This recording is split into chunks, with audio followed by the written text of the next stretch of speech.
وہاں آج ماتم کا سما تھا۔ میری بچی کو لے کر آئیں شمس صاحب، کیسے بھی کر کے لائیں۔ کہاں سے لاؤں میں؟ وقت کہاں سے اغوا ہوا ہے، اس کا زبردستی لے کر گئے ہیں، کوئی مطالبہ بھی نہیں ہوا، پولیس ڈھونڈ رہی ہے ایسے۔ وہ خود ٹوٹ پھوٹ کا شکار تھے، اپنی بیوی کو کہاں سے تسلی دیتے؟ امی وہ مل جائے گی، آپ پریشان نہ ہو، اگر آپ کی طبیعت خراب ہوگی تو۔ صدرہ کی بات پر انہوں نے اپنا سر پکڑا۔ سب برباد ہو گیا، سب معاشرہ تھوکے گا ہم پر، میری بچی کو زندہ درگور کر دے گا یہ معاشرہ۔ کیا غلطی تھی اس کی، کیوں اس کے ساتھ ایسا ہوا؟ میری بچی لا دو، کوئی خدا کا واسطہ ہے، میری بچی لا دو۔ وہ روتی سسکتی جا رہی تھی، اپنی حالت خراب کر لی تھی، مگر وہاں سننے والا کوئی نہیں تھا، وہ سب بے بس تھے۔ صدرہ ماں کو اندر لے کر جائیں، میں پولیس اسٹیشن جا رہا ہوں، شاید کوئی سراغ ملا ہو۔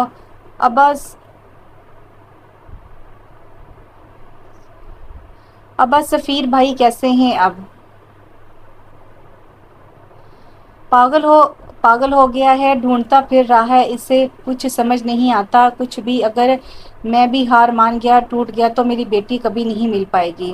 آپ پریشان نہ ہوں، آپ دیکھنا جلدی آ جائیں گی۔ آپی نے تسلی تو دے دی تھی، مگر اس کا اپنا خود کا دل رو رہا تھا، کیونکہ ان کی خوشیوں کو نظر لگ گئی تھی۔ کمرے میں لال رنگ کی ہلکی روشنی پھیلی ہوئی تھی، جو ماحول کو رومانی بنا رہی تھی۔ بستر پر لیٹے جمیل نے خمار آنکھوں سے سامنے دیکھا، جہاں ڈریسنگ کے سامنے وہ حسینہ کھڑی تھی، بلیک نیٹ کی نائٹی پہنے جو اس کا جسم ظاہر کر رہی تھی۔ وہ آہستہ سے قدم بڑھاتی اس کی جانب بڑھی اور گاؤن اتار کر زمین پر پھینکا۔ اس کی اداز سے اس کے ابھار واضح ہوئے تھے۔ آہستہ سے جھک کر اس نے اپنے بال جھٹکے تو اس حسین نظارے پر جمیل کی آنکھیں خیرہ ہوئی تھیں۔ جمیل نے اس کے گریبان پر ہاتھ ڈالے، اسے اپنی طرف کھینچا تو وہ کٹی ڈال کی طرح اس کے اوپر گری۔ گھٹنوں تک آتی نائٹی مزید اوپر ہوئی تو جمیل نے اس کی ٹانگ پر ہاتھ رکھا اور مزید خود میں بھینچا۔ اتنی بے تابی! اس کی شرٹ کے بٹن کھولتی ماں جبیں ہنسی۔ جمیل کو لگا کہ کسی نے اس کے کانوں میں رس گھولا ہو۔ ایک جھٹکے سے اس کی شرٹ سائیڈ کرتے ماں جبیں نے اس کے سینے پر اپنے لب رکھے تو ایک کرنٹ سا اس کے جسم میں دوڑا تھا۔ جھٹکے سے اس کے بیڈ پر پٹکتے وہ اس کے اوپر حاوی ہوا اور سٹیپ اتار کر اس کے کندھے پر لب رکھے اور آہستہ سے ہوتا اس کے سینے پر آ رکا۔ ہوس بھری آنکھوں سے اسے دیکھتے وہ ایک دم جھکا تھا اور اپنے لبوں سے اس کے دل کے مقام پر پیار کیا تو ماں جبیں کے لبوں سے آ نکلی تھی۔ اس کے ران کے آس پاس ہاتھ لگاتے وہ اسے پاگل کر رہا تھا۔ اس کا ہاتھ چھوڑو، وہ آہستہ سے اوپر ہوا۔ اس کا ہاتھ چھوڑ کر وہ آہستہ سے اوپر ہوا، اس کے لبوں کو اپنی گرفت میں لے لیا۔ ماں جبیں نے آہستہ اس کا ہاتھ ساتھ دیا تو ایک سرور سا جمیل کے اندر دوڑا تھا۔ وہ پاگلوں کی طرح اس کے ہونٹوں کو اپنی گرفت میں لے رہا تھا، اس کی کمر پر ہاتھ کا دباؤ ڈالے ماں جبیں کو مدہوش کر رہا تھا۔ اس کے اوپر سے اٹھا وہ بے لباس ہوا تھا اور اسے بھی کیا تھا۔ وہ مدہوشی کے عالم میں اس کو دیکھ رہا تھا۔ اس سے پہلے وہ اگلا عمل کرتا، بجتے فون نے اس کا موڈ خراب کیا تھا۔ وہ بدمزاج سا انداز اندر کمرے میں داخل ہوا تو سامنے اسے دو صوفے پر برجمان پایا۔ ایک ہاتھ صوفے کی پشت پر پھیلائے اور دوسرے ہاتھ سے سگریٹ پی رہا تھا۔ آگے اس طوائف کے پاس سے گندگی کر کے اس کے لہجے میں جمیل کے لیے حقارت ہی حقارت تھی۔ باس، اس نے کچھ کہنا چاہا مگر وہ ہاتھ کے اشارے سے اسے روک گیا۔ کچھ کہنے کی ضرورت نہیں ہے، یہ جو کتے تمہارے مالکن کو ڈھونڈ رہے ہیں ان کا منہ بند کرواؤ۔ جی کنگ۔ تابعداری کا مظاہرہ کرتا وہ الٹے قدموں واپس ہوا تھا، مگر چہرے کے تاثرات سے صاف اندازہ لگایا جا سکتا تھا کہ اس کی رنگت رات کی بربادی اسے پسند نہیں آئی تھی۔ کیا ہوا؟ اتنا کیوں لٹکا ہوا تمہارا منہ؟ وہ باہر آیا تو سبحان کی بکواس اس کا دماغ خراب کیا تھا۔ کتنی مشکل سے ہاتھ آئی ہے وہ، اور کنگ کے اس مسئلے کی وجہ سے سکون بھی نہیں لے سکا میں۔ اس کا موڈ ٹھیک ٹھاک خراب تھا۔ ریلیکس، ایک بار یہ مسئلہ حل ہو جائے تو پھر موج ہی موج، اور ویسے بھی ایسا تو پہلی بار ہوا ہے کہ اپنے باس کو کوئی پسند آئی ہو۔ ہاں پسند آئی، وہ بھی ایک پولیس آفیسر کی ہونے والی بیوی۔ ابے وہ نیا نیا آفیسر بنا ہے، اس کی پہنچ اتنی نہیں جتنی اپنے باس کی ہے، وہ پتال میں بھی چلے جائے گا تب بھی نہیں ڈھونڈ پائے گا اپنے منگیتر کو۔ سبحان کے لہجے میں غرور تھا۔ اس کی بات پر جمیل سر جھٹک کر کرسی پر بیٹھ گیا۔ موڈ تو سارا خراب ہو ہی چکا تھا۔ چلنا یار، موڈ تو خراب مت کر، اس کے کندھے پر ہاتھ مارتے سبحان نے کہا تو وہ بس سر ہلا گیا۔ اب کیا بتاتا کہ اس ایک رات کے لیے کتنے پیسے وہ دے کر آیا تھا۔ کچھ کھائے گا یا بس یوں ہی منہ پھیلا کر بیٹھا رہے گا؟ میں نے لاکھ سے اوپر دیے تھے اس سے ملنے کے لیے اور سب برباد ہو گیا۔ تو جانتا تو ہے اپنا کام، پھر بھی تو بتا میں کیا کروں، کس کے پاس جاؤں؟ شادی کر لے۔ سبحان کے مشورے پر اس کو آگ لگی تھی، مگر کچھ بولنے اپنے پیروں پر کلہاڑی مارنے کے مترادف تھا۔ ویسے جمیل، تو نے کبھی سوچا کہ کنگ آخر دکھتا کیسا ہوگا؟ نہیں، پہلے سوچا تھا مگر پھر اس چیز کو سوچنا چھوڑ دیا کیونکہ مجھے چڑ ہونے لگی تھی۔ وہ کام کرتا ہے اور کام مانگتا ہے، اس سے زیادہ کچھ نہیں۔ اور ویسے بھی جیسے اس کا ماس ہے سخت، ویسے ہی اس کا دل ہے پتھر جیسا۔ مجھے اس معاملے میں تو محبت کہیں سے نہیں لگتی بھئی۔ وہ نہ جانے کتنے سالوں سے اس کام میں تھا اور کنگ کے ساتھ اپنے تجربے کی بنیاد پر وہ یہ سب کہہ رہا تھا۔ لگتا تو مجھے بھی یہی ہے، مگر وہ کنگ ہے، اس کا ہر قدم ایسا ہوتا ہے، انسان کی سوچ بھی وہاں نہیں پہنچ سکتی۔ دیکھتے ہیں اب یہ کون سا دھچکا ہمیں لگنے والا ہے، خود کو تیار کر لو اب۔ لیپ ٹاپ آن کرتا وہ اپنے کام میں مگن ہو گیا تو سبحان نے اپنا کام شروع کیا تھا۔ اس چھوٹے سے کمرے میں اس کا دم گھٹ رہا تھا۔ زندگی نے کیسے موڑ پر لا کھڑا کر دیا تھا اس کا تو تصور بھی نہیں کر سکتی تھی۔ آج سے اس کی شادی شروع ہونے والی تھی، ڈھولکی، مایوں، مہندی، نکاح، مگر قسمت نے جیسا کھیل کھیلا تھا، چہرہ آنسوں سے بھیگ چکا تھا۔ ہاتھ کی پوچھ سے اپنا چہرہ صاف کرتے اس نے سامنے ٹیبل پر رکھے کھانے کو دیکھا تھا۔ کل سے وہ بھوکی تھی، اس کا دل نہیں کر رہا تھا وہ کچھ کھائے، اس لیے واپس سے گھٹنوں میں منہ دیکھ کر وہ سسکی۔ اپنے جسم پر اس آدمی کا رینگتا ہاتھ اسے ابھی تک محسوس ہو رہا تھا، اسے یہاں سے فرار چاہیے تھی ہر حال میں۔ زندگی کتنی پرسکون تھی، وہ اپنے ماں باپ اور بہن کے ساتھ اپنے چھوٹے سے گھر میں رہتی تھی۔ جب سفیر اس کی زندگی میں اس کے ماں باپ کو وہ آیا اور اس کے ماں باپ کو وہ اتنا پسند آئے کہ انہوں نے لمحہ نہیں لگایا تھا اس کا رشتہ طے کرنے میں۔ ان کی منگنی 2 سال سے تھی، اس دوران اس نے اپنی پڑھائی مکمل کر لی اور اب ان کی شادی تھی۔ مگر جس دن اسے پارلر جانا تھا اپنے لیے، اسی دن پارلر سے نکلتے ہی اسے کسی نے اغوا کر لیا تھا اور وہ اسی دن سے یہاں تھی۔ وحشت، تکلیف، اذیت، کیا کچھ نہیں تھا جو وہ اس وقت محسوس کر رہی تھی۔ اس نے ہمت کر کے خود کو سنبھالا اور اٹھ کر کمرے کا جائزہ لیا تھا۔ چاروں اور نظر دوڑانے کے باوجود سے کچھ نظر نہ آیا تو مایوس ہو کر وہ اپنی جگہ پر آ کر بیٹھ گئی۔ یا اللہ مجھے یہاں سے نکال، خدا کے لیے یا اللہ مجھے یہاں سے نکال دے۔ یہاں پر صرف ایک ہی لائن ٹھیک رہتی تھی، یا اللہ مجھے یہاں سے نکال دے، تو خدا کے لیے تو بالکل نہیں۔ گڑ گڑاتے ہوئے وہ فریاد کر رہی تھی، تبھی دروازہ کھلا تھا اور وہ ماس والا ایک بار پھر کمرے میں داخل ہوا تھا۔ ابھی تک بھوکی بیٹھی ہو، کیا مرنے کا اتنا شوق ہے؟ اس کے پاس بیٹھتے کنگ نے کھانے کی پلیٹ کو دیکھا تھا۔ ہاں مرنا ہے مجھے، کیونکہ یہاں سے نکل کر تو ویسے بھی پل پل مرنا ہے، تو آج ہی صحیح مار دو، مجھے نہیں رہنا، مجھے یہاں مار دو۔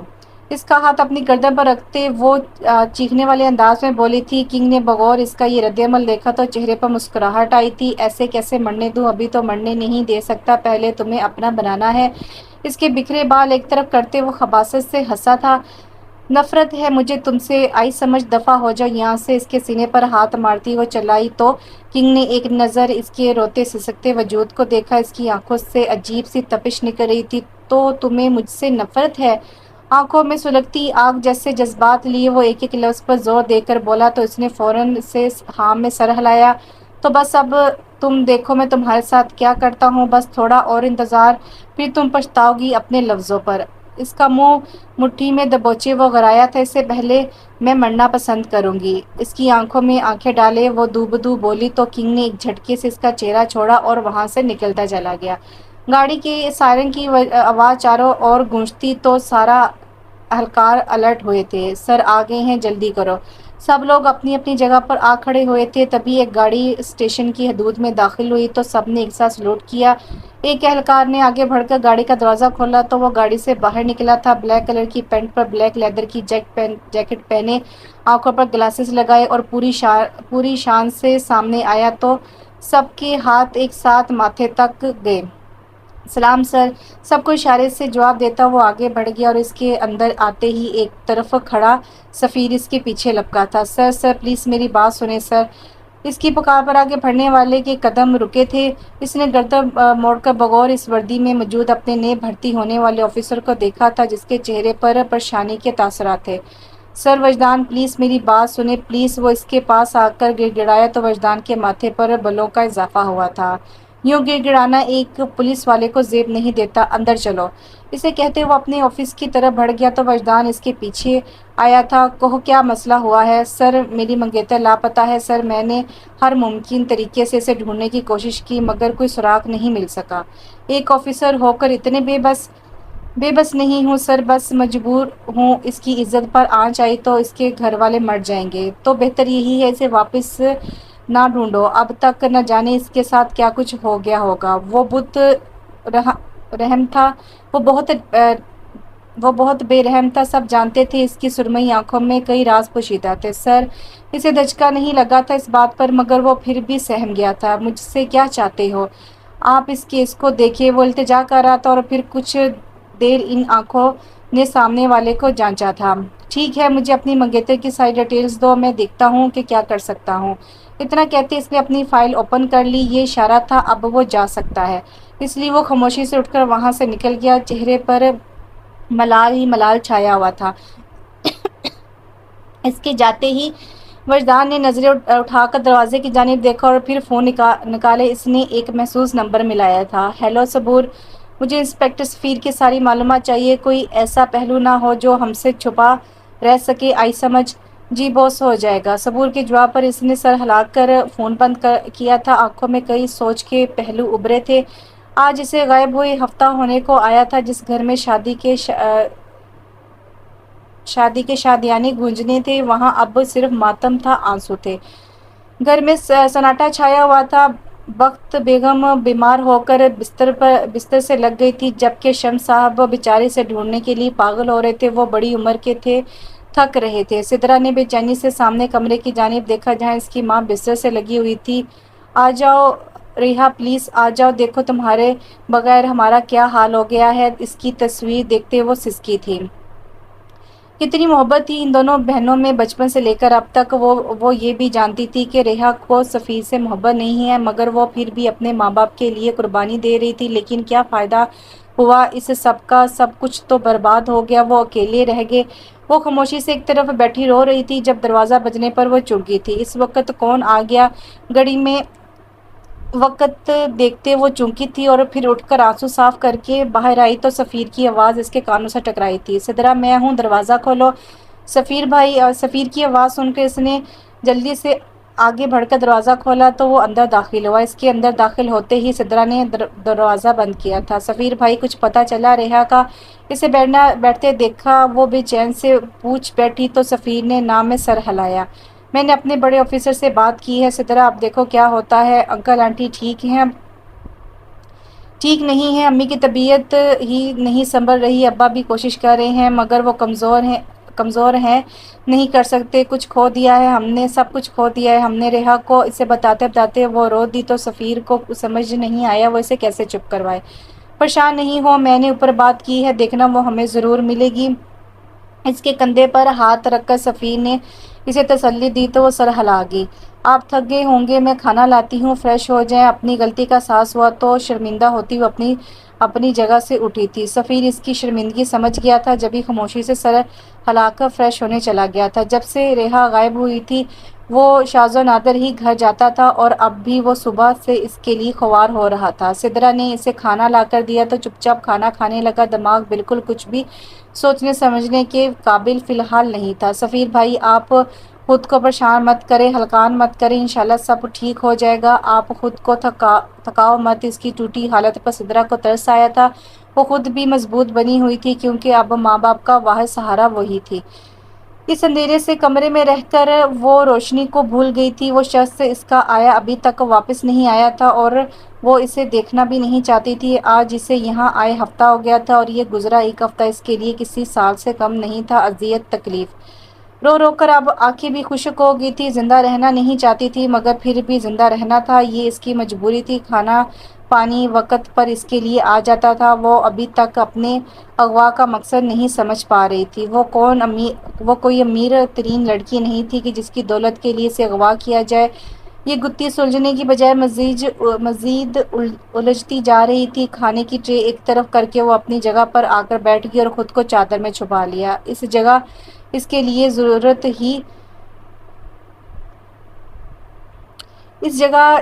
ضرورت کی ہر شے موجود تھی مگر پھر بھی اندھیرا تھا۔ وہ گہری سوچ میں تھی۔ جب دروازہ کھلا تھا وہ ایک دم سے سمٹی تھی خود میں۔ اٹھو، باہر چلو، کنگ کا حکم ہے تمہیں باہر لایا جائے۔ سبحان کی کرخت آواز پر وہ جلدی سے اٹھ کر کھڑی ہوئی تھی۔ سبحان کا چہرہ ماسک سے چھپا ہوا تھا۔ چادر کو اچھے سے لپیٹے وہ مرے قدموں سے اس کے ہمراہ باہر آئی تو اتنے دنوں بعد سورج کی روشنی دیکھ کر اس کی آنکھیں چندھیا گئی تھی۔ اس نے بے اختیار آنکھوں پر ہاتھ رکھا تھا۔ سبحان نے پیچھے مڑ کر اسے دیکھا تو گہرا سانس بھرا۔ جلدی کرو، فوراً میرے پیچھے آؤ، غصے سے کہتا وہ آگے بڑھا اور وہ آہستہ سے اس کے پیچھے چلنے لگی۔ عجیب سی سنسان راہداری، یہ کوئی بہت پرانا سا گھر تھا یا کوئی عمارت؟ اس کے پیچھے چلتے چلتے وہ ایک کمرے میں داخل ہوئے تھے۔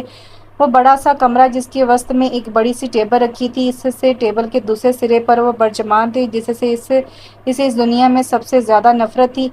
کیسا لگ رہا ہے اتنے دنوں بعد سورج دیکھ کر؟ آہستہ سے آگے ہو کر ہاتھ ٹیبل پر رکھتے وہ مزے سے بولا تو ریحا کا دل کیا اس کے سامنے رکھی بوتل سے اس شخص کا سر پھاڑ دے۔ جواب نہیں دو گی؟ اسے آپس میں ہونٹ پیوستہ کر کے دیکھ کر وہ اسپاٹ لہجے میں بولا تو ریحا نے غصے سے منہ پھیرا۔ کنگ کا کہکا اس کمرے میں گونجا تھا۔ چلو مت دو جواب، میں تمہیں دے دیتا ہوں جواب۔ اپنی جگہ سے اٹھتے وہ آہستہ سے اس کی جانب بڑھا تو اس کی جان خشک ہوئی تھی۔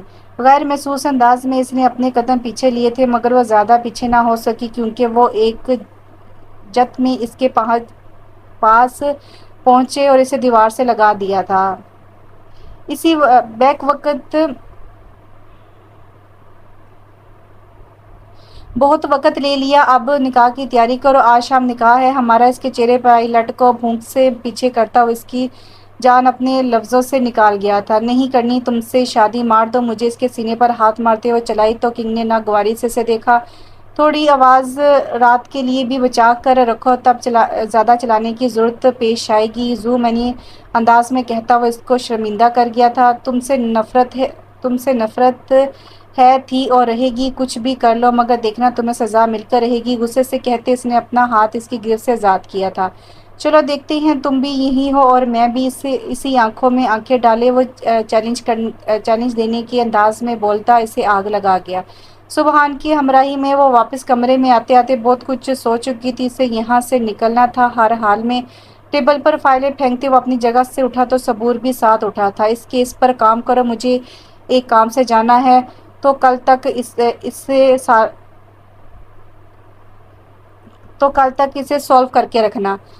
صبور کو ہدایت دیتا وہ اپنے اپارٹمنٹ آیا تھا۔ گھر میں جیسے ہی اس نے قدم رکھا دل پر بوجھ سا آیا تھا۔ بکھرا گھر، خالی کچن، وہ اپنے کام میں اتنا مگن رہتا تھا کہ اسے ذرا بھی وقت نہیں تھا کہ وہ یہ سب کر سکے۔ دوسرا میڈ نے ابھی نوکری چھوڑ دی تھی۔ سارا سامان پیروں سے ایک طرف کر کے وہ الماری کی طرف بڑھا تھا۔ کام تو اس نے کرنا تھا نہیں کیونکہ اسے ابھی کسی کام سے جانا تھا۔ اپنی تیاری مکمل کرتا وہ گھر لاک کرتا اپنی منزل پر روانہ ہوا تھا۔ شام کے سائے گہرے ہوتے جا رہے تھے۔ اس کے سامنے دلہن کا لباس موجود تھا جسے اس نے خاموشی سے اٹھایا اور تیار ہونے چل دی۔ سبحان اسے کھانا دینے آیا تو اسے دلہن کے لباس میں دیکھ کے ٹھٹکا تھا مگر بولا کچھ نہیں۔ آرام سے کھانا کھا کے اس نے خود کو تیار کیا اور پھر انتظار کرنے کی بجائے اس نے آنکھیں بند کر کے خود کو پرسکون کیا تھا۔ دماغ تیزی سے تانے بن رہا تھا۔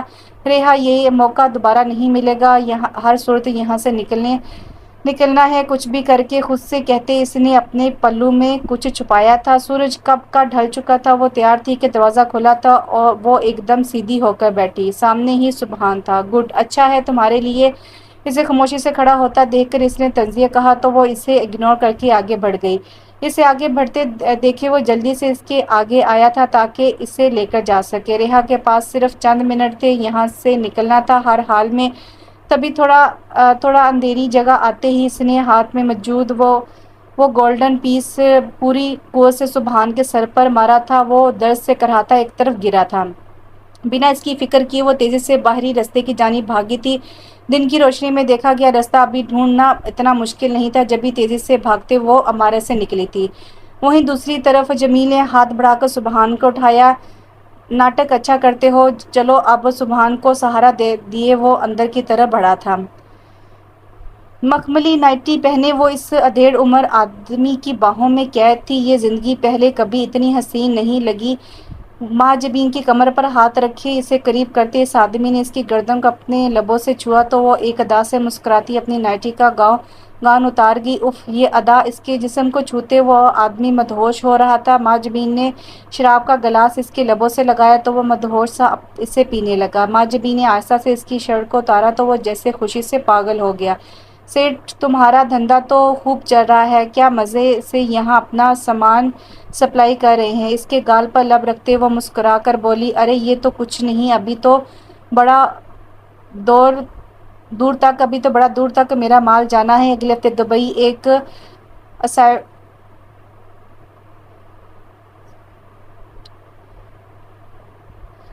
دبئی میں ایک اور اسائنمنٹ ہے، دیکھنا، تجھے پیسے میں تول دوں گا۔ اس کے لمس سے پاگل ہوتے وہ اس پر قابض ہو گیا تھا اور ماں جبھی جانتی تھی کہ اپنا کام کیسے پورا کروانا ہے۔ رات ہو چکی تھی۔ اسے اپنے کام سے فارغ ہوتے ہوتے اب وہ تیزی سے گھر کی جانب جا رہا تھا۔ ٹھنڈ بڑھتی جا رہی تھی، روڈ پر ٹریفک نہ ہونے کے برابر تھا۔ اس نے جیسے ہی یو ٹرن لیا کوئی اس کی گاڑی سے آ کر یکدم ٹکرایا تھا۔ اس سے پہلے بڑا نقصان ہوتا اس نے گاڑی کو بریک لگائی تھی۔ شٹ! تیزی سے گاڑی سے اترتے وہ باہر آیا تو سامنے زمین پر دلہن بنی ایک لڑکی کو موجود پایا جس کے ہاتھ پیر بندھے رسیوں کے نشان سے اسے ٹھٹکا گئے تھے۔ اے، کون ہو تم؟ اس کے پاس جھک کر بیٹھتے وہ بولا تو ریحا نے ذرا سا ہمت کر کے خود کو سنبھالا تھا۔ میری مدد! اتنا کہتے وہ ہوش و حواس سے بیگانہ ہوئی تھی جبکہ اس کا چہرہ دیکھ کر وجدان پوری طرح ٹھٹکا تھا۔ گاڑی روکنے کی آواز سنے ان دونوں نے بیچارگی سے ایک دوسرے کو دیکھا تھا۔ سبحان کے سر پر پٹی بندھی تھی، اس کا دل بری طرح دھڑک رہا تھا۔ اتنا بڑا قدم اٹھا تو لیا تھا مگر اب اگلا لمحہ اس کی سانسیں تک چھین سکتا تھا۔ وہ غضب کی تصویر بنا وہاں آیا تھا۔ آخر اتنی لاپرواہی کیسے؟ ٹیبل کو ٹھوکروں میں اڑاتا وہ آندھی طوفان بنا اندر داخل ہوا تو ان دونوں کی سانس خشک ہوئی تھی۔ کنگ! وہ کپکپاتے لہجے میں جمیل اتنا ہی بول سکا اور آہستہ سے سبحان کی طرف اشارہ کیا جس کے سر پر بندھی پٹی دیکھ کر کنگ کی آنکھوں میں خون اترا تھا۔ ڈھونڈو اسے جمیل، ہر حال میں چاہیے مجھے وہ۔ اس سے پہلے وہ اپنے گھر پہنچے دبوچ کر لاؤ اسے، میرے بندے پر ہاتھ اٹھانے کی کڑی سزا ملے گی چاہے کچھ بھی ہو جائے۔ سبحان کا زخمی سر دیکھتے وہ گھرایا تھا۔ کنگ! وہ کہیں نہیں ہے، میں ڈھونڈ آیا ہوں۔ جمیل کی بات پر اس نے کانچ کی ٹیبل کو زور سے ٹھوکر ماری تھی۔ بندے لگاؤ کام پر جمیل، مجھے وہ یہاں چاہیے کچھ بھی ہو جائے۔ آئی سمجھ؟ پاگل دیوانہ! وہ وہاں سے نکلا تھا۔ وہ اس کے جاتے ہی ان دونوں نے سکون کا سانس بھرا تھا۔ ڈھونڈو اسے ورنہ کنگ ہمیں ہمیشہ کے لیے گم کر دے گا، اسے خونخوار نظروں سے گھورتے جمیل نے کہا تو وہ سر کھجا گیا۔ ان کی نظر میں اس کا یہاں رہنا ان دونوں کے کام خراب کر رہا تھا۔ اس لیے ان دونوں نے مل کر اسے یہاں سے آزاد کروایا تھا اور اگر یہ بات کنگ کو پتہ چلتی تو وہ دونوں اپنی جان سے جاتے، اس لیے انہوں نے ایسا ظاہر کیا تھا کہ وہ اسے زخمی کر کے بھاگی ہے۔ میں زخمی ہوں، تم ڈھونڈو اسے۔ سبحان کی ہری جھنڈی دکھانے پر جمیل کھول اٹھا مگر فی الحال کچھ بھی بول کر وہ اپنا سکون تو بالکل غارت نہیں کر سکتا تھا۔ مندی آنکھیں کھولے اس نے اپنے بھاری ہوتے سر کو تھاما تھا۔ جسم میں درد سے ٹیسیں اٹھ رہی تھی، کمزور نکاہت سے حد سے زیادہ تھی۔ اسے لمحے لگے تھے خود کو نارمل حالت میں لانے میں اور جب دماغ سکون میں آیا تو گزرا وقت کسی فلم کی مانند اس کے سامنے آیا تھا۔ وہ یکدم گھبرائی تھی اور چاروں طرف نظر دوڑائی تو خود کو ایک کمرے میں پایا۔ یہ کمرہ اس کمرے سے تو 1000 گنا بڑا تھا، کھلا اور ہوادار۔ وہ ابھی سوچوں میں گم تھی جب کمرے کا دروازہ کھلا اور دروازے کی آواز سنے اس کا دل حلق میں آیا تھا۔ خوف سے اس نے بیڈ شیٹ کو مٹھیوں میں جگڑا تھا۔ کمرے میں داخل ہوتے ہی وجدان نے بغور اس کے تاثرات دیکھے تھے ریلیکس اسے اشارے سے ریلیکس ہونے کا کہتا ہوا اس کے پاس آ کر کھڑا ہوا تو ریحا نے سر جھکایا تھا۔ کون ہیں آپ؟ جھکے سر کے ساتھ اس نے پوچھا تو وجدان نے اس کا جھکا سر دیکھا۔ یہ سوال تو مجھے پوچھنا چاہیے، اتنی رات کو میری گاڑی کے سامنے آپ آئی تھی، میں نہیں تو آپ نہیں بچاتے، میں مرنا چاہتی ہوں، پلیز مجھے یہاں نہیں رہنا۔ اتنا کہتے وہ پھوٹ پھوٹ کر رو دی تو وجدان نے گہرا سانس بھرا۔ دیکھیے میں ایک پولیس آفیسر ہوں، آپ مجھ پر یقین کر سکتی ہیں۔ اس کے پاس بیٹھتے وجدان نے اپنا کارڈ دکھایا تو وہ سوچ میں پڑ گئی اور پھر کچھ سوچتے اس نے سب کچھ اسے بتایا، شروع سے آخر تک ایک ایک لفظ اسے بتایا تھا اور اس کی باتوں پر وجدان کو جھٹکا لگا تھا۔ تو کیا یہ انسپکٹر سفیر کی؟ وہ بس سوچ کر رہ گیا۔ کنگ یہی نام لیا نا آپ نے؟ جی۔ وہ ایک بہت خطرناک انسان ہے، مجھے حیرت ہے کہ اس کے ساتھ رہ کر آپ اب تک محفوظ کیسے رہیں۔ مجھے نہیں پتا، لیکن مجھے بس وہاں واپس نہیں جانا، پلیز میری ہیلپ کر دیں۔ ٹھیک ہے میں آپ کی مدد کروں گا، لیکن کیا آپ اپنے گھر جانا چاہتی ہیں؟ وہ کنگ ہے، وہ آپ کو کہیں بھی ڈھونڈ لے گا۔ وجدان کی بات پر اس نے خوفزدہ ہو کے اسے دیکھا تھا۔ تو اب میں کہاں جاؤں گی؟ اور میرا کوئی ٹھکانہ نہیں ہے فی الحال، جب تک وہ آپ کی تلاش بند نہیں کر دیتا آپ یہاں میرے گھر میں رہ سکتی ہیں۔ وجدان کو فی الحال ایک یہی حل نظر آیا تھا۔ میں یہاں کیسے؟ اس نے پریشانی سے اسے دیکھا۔ اس سے پہلے وجدان اسے کوئی جواب دیتا اس کا فون بجا تھا۔ نمبر دیکھ کر اس نے گہرا سانس بھرا تھا۔ آپ آرام کریں، میں بات کر کے آیا، اسے کہتے وہ باہر اپنے روم میں آیا اور فون ریسیو کیا۔ السلام علیکم۔ وعلیکم السلام۔ کیسی اولاد دی ہے اللہ نے مجھے، جو مجال ہے جو خود سے کبھی ماں کو فون کرے۔ تسنیم بیگم کی آواز پر اس نے دانتوں تلے لب دبایا تھا۔ اماں آپ کو پتا ہے میری روٹین؟ ہاں بس اس نوکری کے چکر میں بوڑھا ہو جانا۔ میں بتا رہی ہوں وجدان، مجھے تیری دلہن کو دیکھنا ہے۔ تو گاؤں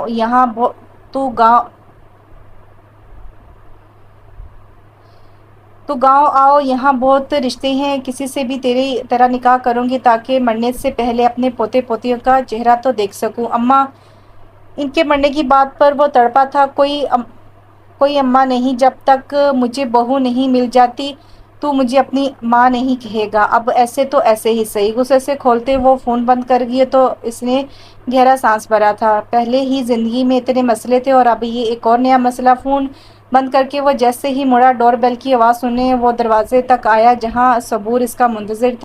جو صبور، خیریت ہے سب بوس؟ یہ لیڈیز کپڑے، اس نے ریحا کے لیے کچھ سامان منگوایا تھا اور وہی صبور دینے آیا تھا۔ کیا ہوا، کیوں پریشان لگ رہے ہو؟ اس کے تاثرات دیکھ کر صبور کو ہنسی آئی تھی مگر وہ یہ گستاخی نہیں کر سکتا تھا۔ صبور کے پوچھنے پر اسے سب بتاتا چلا گیا تو اس کی باتوں پر وہ خود بھی پریشان ہوا تھا مگر یہ پریشانی وقتی تھی۔ میرے پاس ایک حل ہے آپ کے مسئلے کا، اگر آپ راضی ہوں۔ کیسا حل؟ آپ اور ریحا میڈم شادی کر لیں، اس طرح انہیں رہنے کو چھت بھی مل جائے گی اور آپ کو اس شادی نامی بلا سے چھٹکارا۔ آنٹی پھر آپ کے ساتھ زبردستی نہیں کریں گی، جب معاملہ ٹھیک ہو جائے تو ریحا میڈم جہاں جانا چاہیں جا سکتی ہیں۔ دماغ خراب ہے تمہارا؟ وہ لڑکی جو مجھے ابھی چند گھنٹے پہلے ملی ہے، میں سے شادی کر لوں؟ ناممکن بوس، اس طرح ہمیں کنگ تک رسائی مل سکتی ہے، آپ کا فائدہ زیادہ ہے۔ صبور کی بات پر وہ سوچ میں ضرور پڑا تھا مگر اتنی جلدی وہ ایسا قدم نہیں اٹھا سکتا تھا۔ آپ سوچیں اس بات پر، میں چلتا ہوں، کچھ ضروری کام ہے، اسے رستہ دکھاتا صبور وہاں سے گیا تو وہ اندر کمرے میں آیا جہاں وہ کھڑکی کے سامنے کھڑی تھی۔ یہ کپڑے ہیں اور کچھ سامان آپ کے لیے۔ ٹیبل پر سامان رکھتے اس نے ریحا کو متوجہ کیا تو اس نے ایک نظر اسے دیکھا اور پھر سامان کو۔ آپ پلیز مجھے کسی دارالمان میں چھوڑ آئیں۔ کیوں؟ اس کی بات پر وجدان کے ماتھے پر بل آئے تھے۔ میں کسی پر بوجھ نہیں بن سکتی، نہیں چاہتی کہ میں واپس گھر جاؤں اور میرے گھر والوں کے لیے ایک نئی مصیبت کھڑی ہو۔ اس کے آگے ہاتھ جوڑتے وہ رونے والی ہوئی تو وجدان نے کچھ لمحے کو سوچا، میرے پاس اس مسئلے کا ایک حل ہے مگر شاید آپ کو نامنظور ہو۔ کیسا حل؟ اس نے چونک کر وجدان کو دیکھا۔ آپ مجھ سے نکاح کر سکتی ہیں جب تک کنگ کا مسئلہ نہ حل ہو جائے، اس طرح آپ کو کہیں جانا بھی نہیں پڑے گا اور آپ ایک محفوظ جگہ پر رہ لیں گی۔ دوسرا، میری مدد بھی ہو جائے گی۔ کیسی مدد؟ اس کی بات پر وہ حیرت زدہ تھی مگر مدد کے نام پر اس کے کان کھڑے ہوئے تھے۔ میری مدد چاہتی ہیں کہ میں شادی کر لوں مگر میں فی الحال کسی بھی رشتے میں بننے کا رسک نہیں لے سکتا کیونکہ میری اپنی زندگی کا کوئی بھروسہ نہیں ہے۔ آپ سے نکاح سے ہم دونوں کا فائدہ ہوگا، میری ماں بھی ابھی مجھے شادی کے لیے فورس نہیں کریں گی اور آپ کو بھی گھر مل جائے گا۔ جب حالات ٹھیک ہو جائیں گے تو آپ جہاں مرضی چاہیں جا سکتی ہیں۔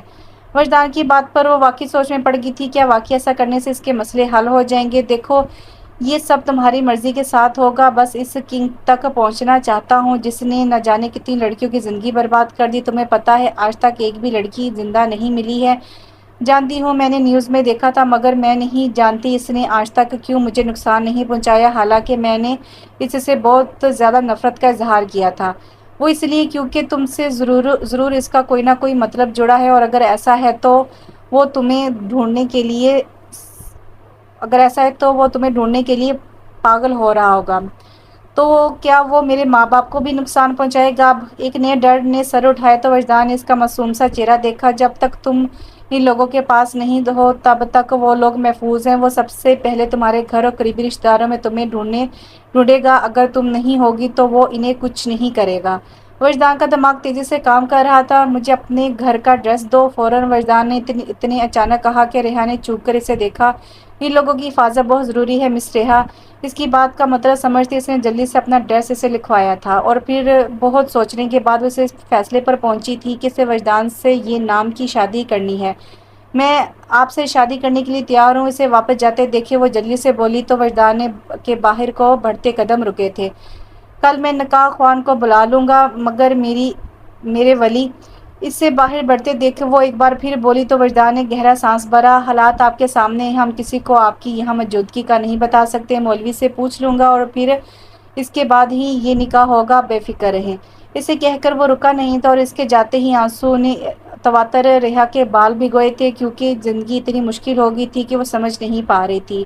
کیا خبر ہے تیرے پاس؟ اس آدمی کی کڑک آواز پر اس نے اپنی ساڑی میں چھپا وہ انویلپ اس کے آگے پھینکا تھا، اور ایسی جرأت وہی کر سکتی تھی۔ اس میں ہے ساری خبریں، اور اگر آئندہ میرے سے ایسے بات کی تو یاد رکھنا تمہارے لیے کام کرنا بند۔ اس کے لہجے پر سلگ کر بولی تو آدمی کے ماتھے پر بل آئے تھے۔ ایک طوائف ہو کر مجھے تیور دکھا رہی ہے، کیا اوقات بھول گئی ہے اپنی؟ مجھے میری اوقات تو بہت اچھے سے پتا ہے سرکار، کہ تم جیسے عزت دار لوگ بھی اپنی اوقات بھول کر اکثر ہم طوائفوں کے قدموں میں ڈھیر ہوتے نظر آتے ہو۔ اس کی کاٹدار آواز پر سامنے والے کے چہرے کا رنگ سرخ ہوا تھا۔ بڑی زبان آ گئی ہے معجبین بھائی، جب کام بڑے کرتی ہوں تو زبان بھی بڑی کرنی ہی پڑتی ہے، ورنہ تیرے جیسے مجھے نوچ کھانے کو تیار رہتے ہیں۔ زہریلے انداز میں کہتی وہ واپسی کے لیے مڑی تھی۔ اس آدمی نے بے بسی سے مٹھیاں بھینچی، کیونکہ وہ چاہ کر بھی اسے نقصان نہیں پہنچا سکتا تھا، کیونکہ وہ اس جگہ تھی جہاں کوئی نہیں تھا۔ ایک بار مطلب پورا ہو جائے پھر نکالتا ہوں میں تیری اکڑ۔ غصے سے بڑبڑاتا وہ وہاں سے نکلتا چلا گیا، اور اس کے جاتے ہی دروازے کی اوٹ سے معجبین کی چمچی برآمد ہوئی تھی۔ بھائی اس کا کیا کرنا ہے؟ وہ حد سے زیادہ بکواس کر رہا تھا۔ کرنے دے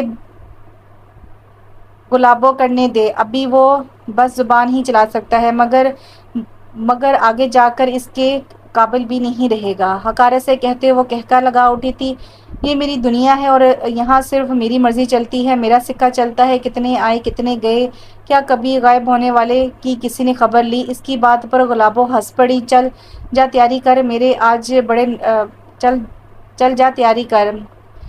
آج بڑے نواب کو عیش کروانے ہیں۔ بال کو چوٹی سے آزاد کرتے وہ اپنی جگہ سے اٹھی تھی۔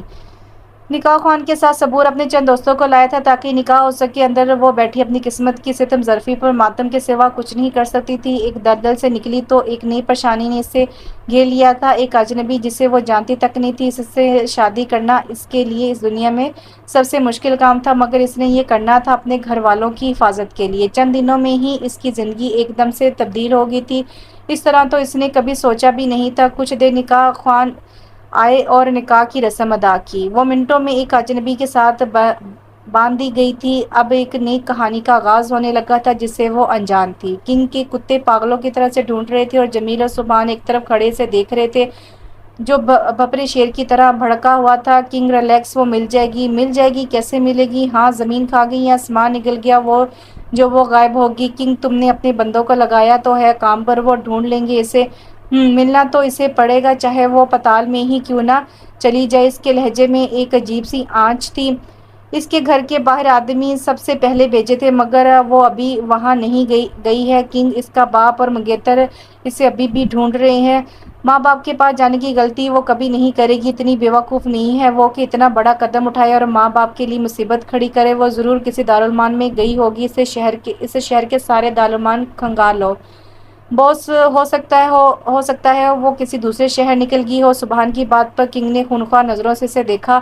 یہ سب تمہاری غلطی کی وجہ سے ہوا ہے، شکر کرو کہ ابھی تک زندہ سلامت ہو، ورنہ آج تمہارے ٹکڑے بھی کسی کو نہیں ملتے۔ وہ سبحان پر گرایا تو خوف سے اس کا دل کانپا تھا۔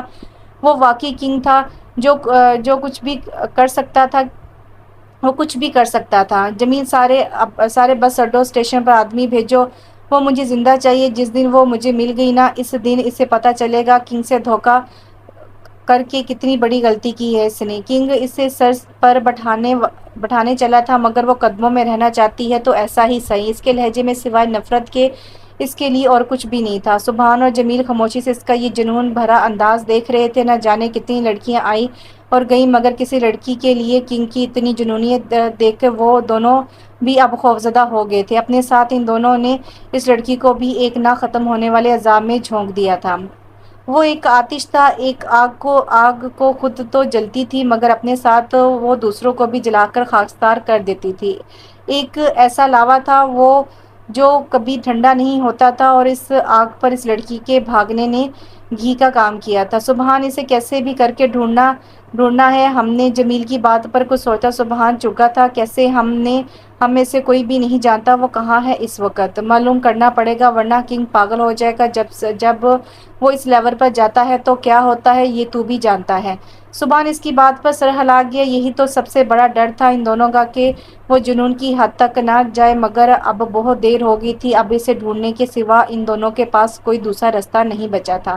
بیڈ پر بیٹھے وہ بے آواز رو رہی تھی۔ جس شخص سے اس کی شادی تھی وہ تو کہیں تھا ہی نہیں، اور وہ خود کو کسی اور کو سونپ چکی تھی۔ یہ نکاح مجبوری میں ہی صحیح، مگر اب ہو گیا تھا۔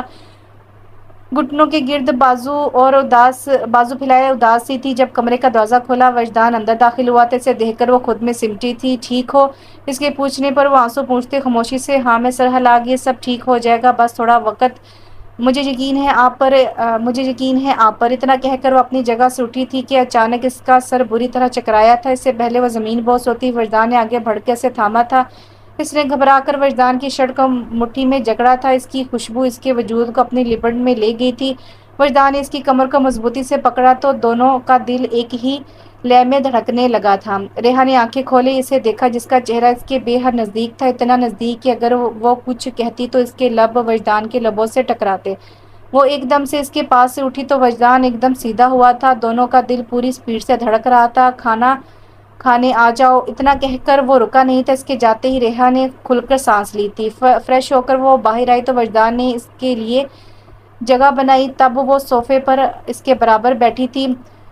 ان دونوں نے مل کر کھانا کھایا، پھر وہ سونے کے لیے اپنے کمرے میں آ گئی، جبکہ وجدان کسی کام سے باہر چلا گیا تھا۔ اتنا بکھرا گھر دیکھ کر اسے وحشت ہو رہی تھی، مگر سر درد کے باعث وہ کچھ نہیں کر سکی اور گہری نیند میں اتر گئی۔ دوسری طرف وہ گھر سے نکل کر سیدھا صبور کے پاس آیا تھا۔ آپ یہاں کیا کر رہے ہیں؟ آج تو نکاح ہوا ہے آپ کا۔ صبور کی بات پر وجدان نے اسے گھور کر دیکھا تھا۔ بہت نارمل حالات میں ہوا ہے نا یہ نکاح؟ بس اب تو ہو گیا ہے، دیکھیے گا آخر میں آپ دونوں کو ایک دوسرے کو قبول کرنا پڑے گا۔ صبور کی بات پر اس نے بیزاری دکھائی۔ فضول باتوں کے لیے ٹائم نہیں ہے میرے پاس۔ اچھا بتاؤ کیا خبر ہے کنگ کے بارے میں؟ سیٹ پر بیٹھتے اس نے فائل اٹھائی تھی۔ کچھ خاص نہیں، اس کے آدمی ہے جو یہاں وہاں بھابھی کی تلاش میں ہے۔ کون بھابھی؟ وجدان نے اسے چوک کر دیکھا۔ باس ابھی تو نکاح ہوا اور آپ بھابھی کو بھول گئے ہیں؟ اپنا منہ بند کرنے کا کیا لوگے صبور؟ غصے سے فائل پھینکتے وہ گرایا تو صبور نے ہونٹوں پر انگلی رکھی تھی۔ سوری باس، ویسے سر کٹلر صاحب غائب ہیں۔ آخری بار انہیں گھر سے نکلتے دیکھا تھا اور اس کے بعد وہ گھر واپس نہیں آئے۔ اتفاق سے وہ اپنا موبائل گھر ہی چھوڑ کے گئے ہیں، اس لیے کوئی خبر بھی نہیں ہے۔ ان کی کوئی لوکیشن ٹریک نہیں ہو رہی۔ ایسے کیسے ہو سکتا ہے کہ اتنا بڑا آفیسر بنا سیکورٹی کے گھر سے نکلے اور موبائل بھی نہ لے جائے؟ اس کیس کی فائل دیکھتے وہ پریشانی سے بولا۔ سر، بڑے آفیسر تیزی سے غائب ہو رہے ہیں۔ آپ کو بڑے آفیسرز کے ساتھ میٹنگ کرنی چاہیے۔ میٹنگ نہیں کرنی، اب اپنا کام کرنا ہے۔ سب کو الرٹ کر دو اور صبور، اب وقت آ گیا ہے ایکشن کا۔ اوکے سر، اسے سلوٹ کرتا وہ وہاں سے چلا گیا تو وجدان کے ماتھے پر سوچ کی لکیریں ابھری تھی۔ وہ ایک قابل آفیسر تھا، اسے جب کوئی نئی چال چلنی تھی وہ بہت اچھے سے جانتا تھا۔ کیا ہوا کنگ؟ پریشان ہو اپنے لب کنگ کی گردن پر رکھتے ماں جبین اس کے سینے سے لگی تھی۔ وہ لڑکی مجھے ہر حال میں چاہیے ماں۔ ایسا کیا ہے اس لڑکی میں کہ میں باہوں میں ہوں اور تمہیں اس کی یاد ستا رہی ہے؟ وہ ایک ایسا مہرا ہے جو مجھے میرے دشمن تک پہنچائے گا۔ ضرور کوئی ایسا ہے جس کو اس کا پتہ تھا۔ تبھی تو اس رات وہ بہت کچھ کہتے کہتے رک گیا تھا کیونکہ وہ کنگ تھا۔ ماں جبین کو اس سے زیادہ شاید ہی کوئی جانتا ہوگا۔ پریشان نہیں ہو کنگ، وہ مل جائے گی۔ وہ اس کے لبوں کو چھوتے وہ اسے بے فکر کرنے کی خاطر بولی تھی، مگر وہ بے فکر نہیں ہو سکتا تھا۔ اتنے سالوں میں ایسا پہلی بار ہوا تھا کہ کوئی اس کے چنگل سے نکل کر بھاگا، اور ایسا بھاگا کہ ابھی تک اس کا نام و نشان بھی نہیں مل رہا تھا۔ اس کے سر سینے پر سے ہٹا کر وہ اٹھا تو ماں جبین نے اس کی پشت کو دیکھا جو اب شرٹ پہن رہا تھا۔ مت جاؤ کنگ، آج تو مت جاؤ۔ وہ اس سے محبت کرتی تھی حد سے زیادہ۔ یہاں رک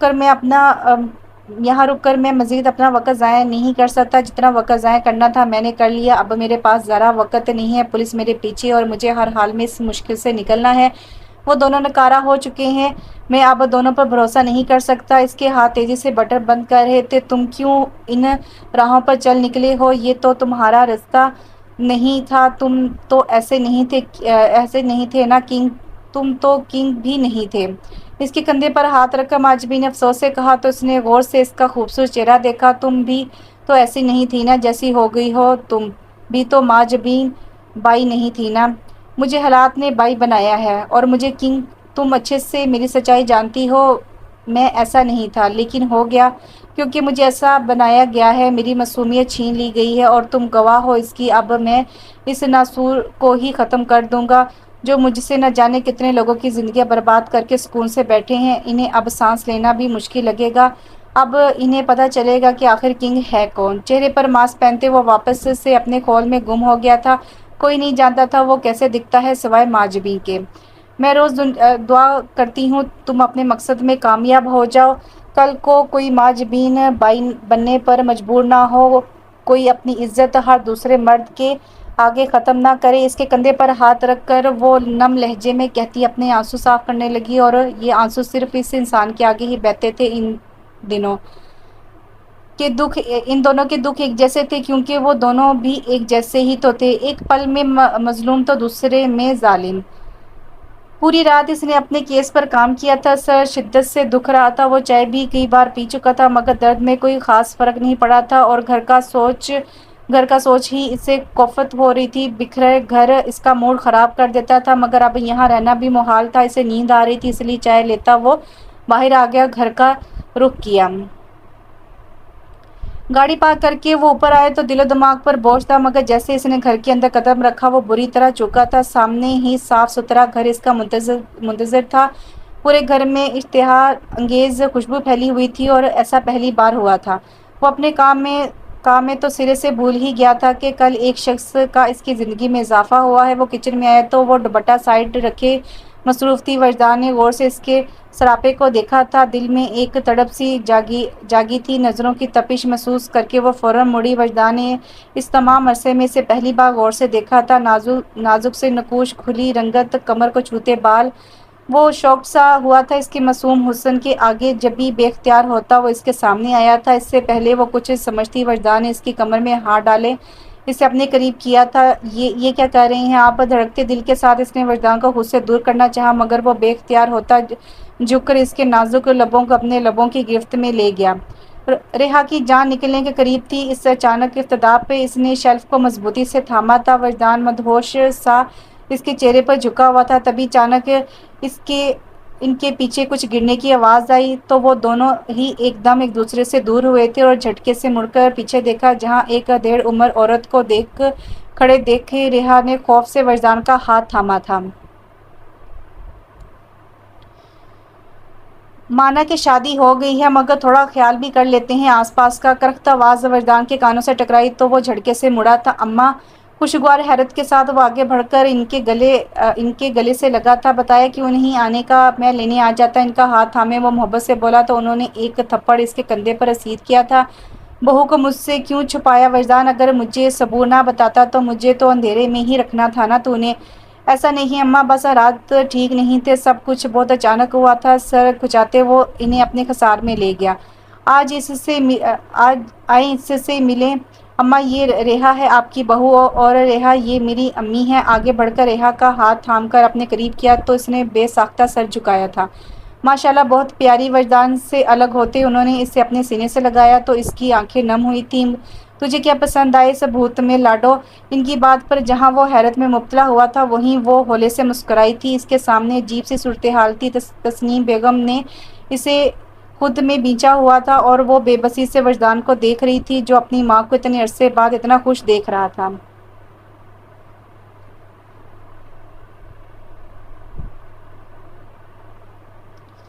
بس کر دیں اماں، میری بیگم کی جان لیں گی کیا؟ انہیں مسلسل اس سے پیار کرتے دیکھے وہ انہیں ٹوک گیا تو وہ ہنس پڑی۔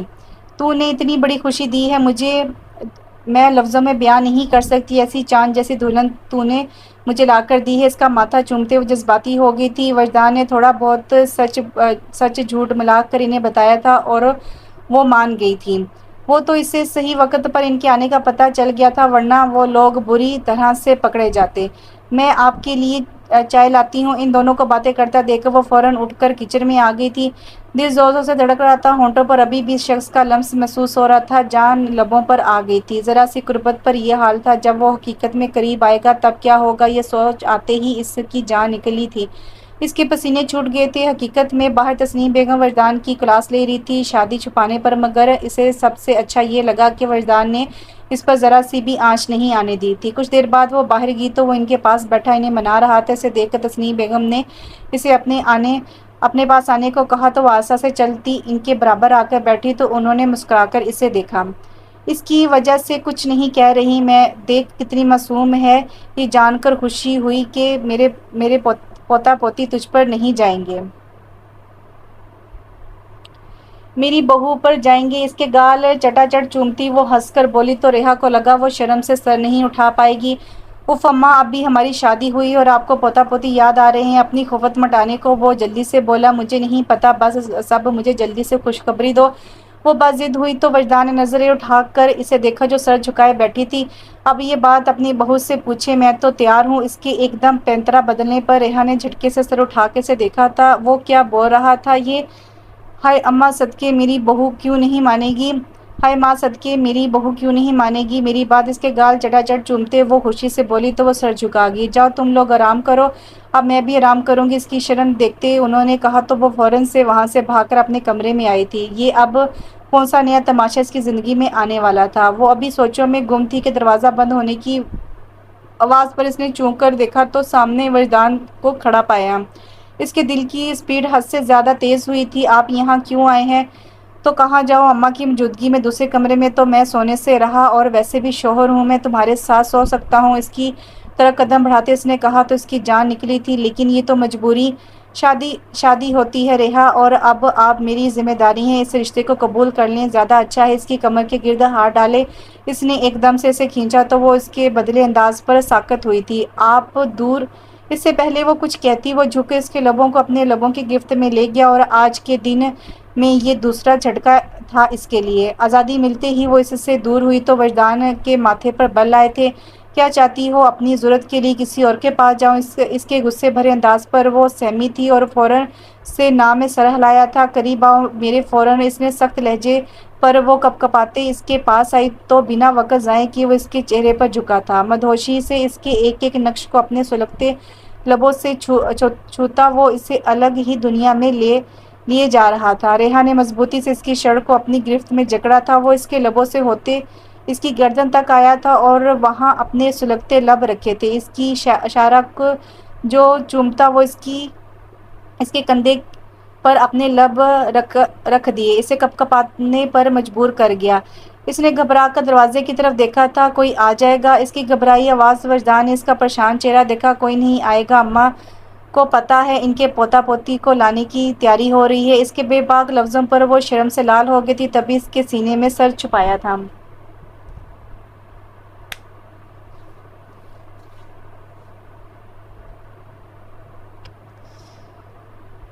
کیا ہوا؟ شرم آ رہی ہے؟ اس کے بال کان کے پیچھے ڈھیستے وہ جھک کر بولا، مگر ریحا سے کوئی جواب نہ دیا گیا۔ اس کے لیے تو یہ صورتحال ہی دل دلانے والی تھی۔ جن حالات میں ان کی شادی ہوئی تھی، ان میں اس طرح اس کا یوں اچانک اپنا حق جمانا اسے سمجھ نہیں آ رہا تھا، مگر وہ اسے روک نہیں سکتی تھی، کیونکہ یہ حق تو خود اس نے وجدان کو دیا تھا، مگر مکرنے سے وہ خود کا نقصان نہیں کر سکتی تھی۔ اسے سفیر کو بلا کر ایک نئے رشتے کے لیے خود کو تیار کرنا تھا۔ وجدان آہستہ سے اس کے شولڈر سے گردن تک آیا تھا۔ وہ کپکپا رہی تھی، مگر وجدان کو اس پر رحم نہیں آ رہا تھا۔ وہ اسے یوں ہی لیے بیڈ تک لایا اور اسے بیڈ پر گراتے خود اس پر حاوی ہوا تھا۔ اس کے شولڈر کے پاس سے قمیض ہٹاتے وہ دیوانہ وار وہاں اپنے سلگتے لب رکھتے اسے بے حال کر رہا تھا، اور وہ مزاحمت کرنے کی بھی ہمت نہیں رکھتی تھی۔ اس سے پہلے وہ مزید کوئی گستاخی کرتا، بجتے فون نے اسے بری طرح ڈسٹرب کیا تھا۔ اس نے فون نکال کر دیکھا تو اس کے ماتھے پر پڑے بال جو خود ہی غائب ہوئے تھے۔ وہ ایک دم سے سیدھا ہو کر بیٹھا تھا۔ ریحا نے اس کا یہ انداز بہت اچھے سے نوٹ کیا تھا۔ سب ٹھیک تو ہے؟ سب ٹھیک ہے، مجھے ابھی جانا ہوگا، اپنا اور اماں کا خیال رکھنا۔ اس کے ماتھے پر لب رکھتا وہ بنا لمحے کی دیر کیے وہاں سے نکلتا چلا گیا۔ تو ریحا کو حیرت نے گھیرا تھا، مگر اپنی جان خلاصی ہونے پر اس نے شکر ادا کیا تھا، مگر اس کا یہ بدلاؤ اس کی واقعی سمجھ میں نہیں آیا تھا۔ وہ تیزی سے اپنے آفس آیا تھا، جہاں سفیر کو پریشانی میں دیکھ کر اسے بہت کچھ برا ہونے کا ڈر لگا تھا۔ کیا ہوا ہے انسپکٹر سفیر؟ سر، کچھ بدماشوں نے ریحا کے گھر پر حملہ کیا ہے۔ جب تک پہنچا وہ لوگ اس جگہ کو کافی نقصان پہنچا چکے تھے۔ اس کی فیملی ممبرز ٹھیک ہیں؟ اس کا دل نہ جانے خوف سے دھڑک رہا تھا۔ نہیں سر، ریحا کے والد صاحب بہت بری طرح زخمی ہوئے ہیں اور ہسپتال میں ہیں، ان کی حالت ٹھیک نہیں ہے، انہیں ہوش نہیں آ رہا، اور اس کی والدہ کو ہارٹ اٹیک ہو گیا ہے۔ وہ دونوں اتنا بولتے ہوئے ایک دم چپ ہوا تھا۔ وجدان اچھے سے سمجھتا تھا کہ وہ لوگ جس کیفیت سے گزر رہے ہیں، مگر اس سے پرواہ صرف اور صرف ریحا کی تھی۔ وہ کیسے اسے یہ سب بتائے گا؟ سدرا کو میں فی الحال اپنے گھر لے گیا ہوں، مگر سر میں زیادہ دن تک اسے وہاں نہیں رکھ سکتا۔ میں ہر ممکن کوشش کر چکا ہوں ریحا کو ڈھونڈنے کی۔ سفیر، کیا تم میری ایک بات مانو گے؟ وجدان کے کہنے پر اس نے سر ہلایا تو اس نے گہرا سانس بھرا تھا۔ تم سدرا سے نکاح کر لو، دیکھو ایسے دنیا باتیں بھی نہیں بنائے گی، اور دوسرا کوئی نہیں جانتا ریحا شمس کب واپس آئے، اور اگر آئی بھی تو کیا یہ دنیا سے قبول کرے گی؟ تم اسے قبول کرو گے؟ وجدان کی بات پر وہ گہری سوچ میں پڑ گیا تھا۔ آنکھوں کے سامنے وہ معصوم سا چہرہ گھما تھا جس نے کل سے رو رو کر اپنا برا حال کر لیا تھا۔ وہ تو شکر تھا کہ کل وہ اس کے ساتھ ہی، ورنہ وہ آدمی اسے لے جاتے۔ اس کا سوچ کر وہ اتنا پریشان ہو گیا تھا کہ وجدان کا مشورہ اسے بالکل ٹھیک لگا تھا، اس لیے وہ خاموشی سے اٹھ کر وہاں سے چلا گیا تھا۔ تبھی صبور اندر داخل ہوا تھا۔ سر، وہ کنگ کے ہی آدمی تھے جو بھابھی کی تلاش میں وہاں آئے تھے، مگر ان کے ماں باپ کے سوا وہاں کوئی نہیں ملا، تو وہ کافی توڑ پھوڑ کی ہے انہوں نے۔ یہ تو ہونا تھا صبور، ایک نہ ایک دن تو اب ہی صحیح۔ کیا مطلب سر؟ اس کے عجیب سے لہجے پر صبور نے ناسمجھی سے اسے دیکھا۔ مطلب کنگ کو اس سے ڈھونڈنا تو تھا، اب آگے کیا کرنا ہے؟ اب تک غائب ہونے والی تمام لڑکیوں کے نام پتہ کرو، ہر حال میں اسے حکم دیتا وہ وہاں سے آگے بڑھ گیا تھا۔ پورا کمرہ پھولوں سے سجا ہوا تھا، اور ان پھولوں سے سجی سیج پر معصوم سی گڑی اپنے شوہر کی منتظر تھی۔ اس کا دل ڈر رہا تھا، آنے والے لمحات کا سوچ اس کی ہتھیلی پر پسینہ نمودار ہوا تھا۔ تبھی دروازہ کھلا تھا اور کوئی اندر داخل ہوا تھا۔ قدموں کی چاپ پر اس کا دل اچھل کر حلق میں آیا تھا۔ اس کا شوہر اس کے پاس آ کر بیٹھا اور آہستہ سے گھونگھٹ اٹھایا تھا، بہت حسین۔ اس کے ہاتھ تھامتے وہ مدہوشی سے بولا تو اس نئی نویلی دلہن کے سر پر دھماکہ ہوا تھا، کیونکہ اس کا شوہر نشے میں تھا۔ آپ نشہ شی کچھ نہ بولو میری جان، آج کچھ بولنا نہیں ہے۔ اس کے لبوں پر انگلی رکھتے وہ ہولے سے ہنسا تو اسے لگا کہ وہ کسی دلدل میں پھنس گئی ہے۔ دور رہے، ہم سے ایک حرام چیز پی کر آئے ہیں، آپ کو احساس بھی ہے؟ اسے خود سے دور کرتے وہ چیخی تو سامنے والے نے ناگواری سے اسے دیکھا تھا۔ زیادہ نہ بک بک کر، اس کے کھینچ کر بیڈ پر